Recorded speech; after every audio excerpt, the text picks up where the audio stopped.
Buz adam ve ateş adamın dostluğu.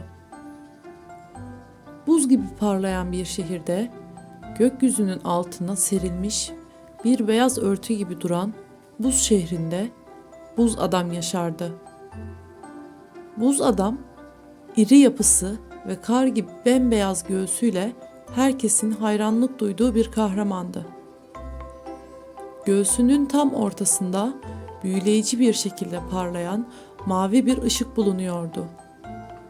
Bu ışık onun gücünün kaynağıydı ve aynı zamanda insanlara huzur veren bir semboldü. Şehir halkı onu sevgiyle karşılardı. Çocuklar etrafında toplanıp onun cesaret dolu hikayelerini dinlerdi. Her sabah şehirde bir neşe dalgası yayılırdı. Çünkü herkes buz adamın onları her türlü tehlikeden koruyacağını bilirdi. Bir gün buz adam yine şehrin en yüksek buz kulesine çıkıp etrafı izliyordu. Uzakta gökyüzünü kırmızıya boyayan bir ışık fark etti. Bu ışık sıradan bir gün batımı gibi değildi. Sıcak ve tehlikeli bir aura yayıyordu. Buz adam bu kızıllığın hızla şehre yaklaştığını gördü ve hemen harekete geçti. Korkusuz kahraman yaklaşan tehlikenin ne olduğunu öğrenmek için yola çıkmıştı. Şehre doğru hızla gelen bu varlık alevlerle kaplı bir devdi. Ateş adam. Buz adam onu durdurması gerektiğini biliyordu. Çünkü onun sıcak alevleri buzdan yapılmış şehri yok edebilirdi. Ateş adam şehrin kapılarına ulaştığında her yer kavrulmaya başlamıştı. Buzdan yapılmış evler eriyor, yollar buharlaşıyordu. Şehir halkı korku içinde kaçışırken buz adam devasa adımlarla ateş adamın karşısına dikildi. Gür sesiyle "Dur! Burası benim şehrim ve burayı koruyacağım" diye haykırdı. Ateş adam parlayan gözleriyle ona baktı ve öfkeyle cevap verdi. "Ben kimseye zarar vermek istemiyorum. Sadece kendime bir yer arıyorum. Ama alevlerim her yeri yakıyor." Buz adam onun sözlerinden çaresiz olduğunu anladı. Şehir büyük bir tehlike altındaydı. Ama buz adam bir çözüm bulmakta kararlıydı. Kısa bir düşünme süresinden sonra ateş adama bir teklif sundu. "Eğer güçlerimizi birleştirirsek hem senin yaşayabileceğin hem de halkının zarar görmeyeceği bir yer yaratabiliriz." Ateş adam önce tereddüt etti. Hiç kimse onunla işbirliği yapmayı teklif etmemişti. Çünkü herkes ondan korkardı.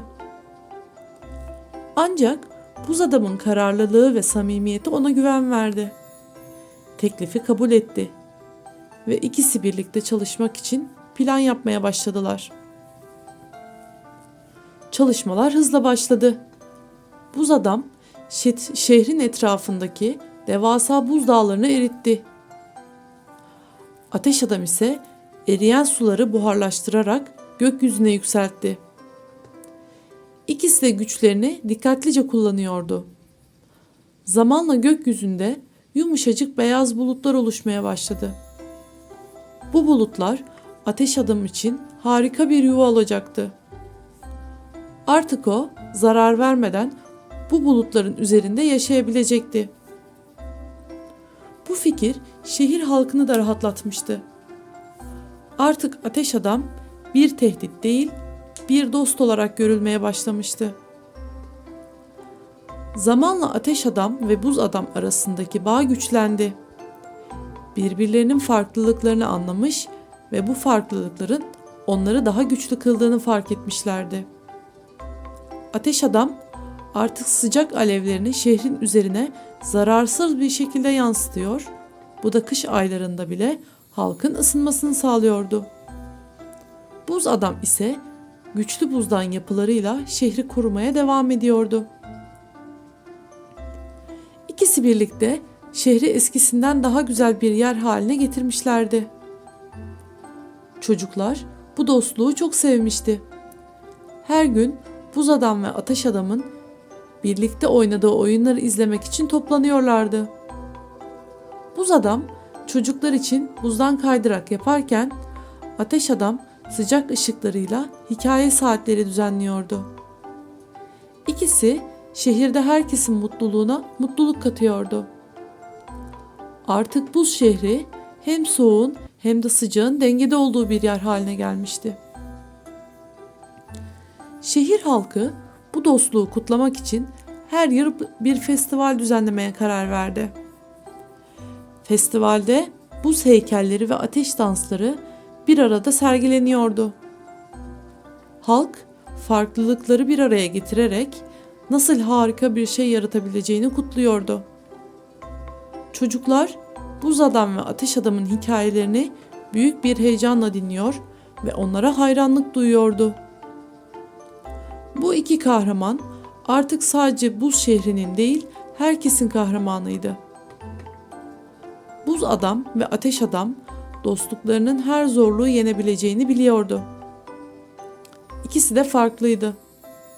Ama farklılıkları onları güçlü kılıyordu. Bu dostluk hem buz şehrini hem de çevresindeki dünyayı daha güzel bir yer haline getirmişti. Ve böylece birbirlerine yardım eden, farklılıklarını kabul eden bu iki kahraman herkesin kalbine bir umut ışığı olarak yerleşmişti.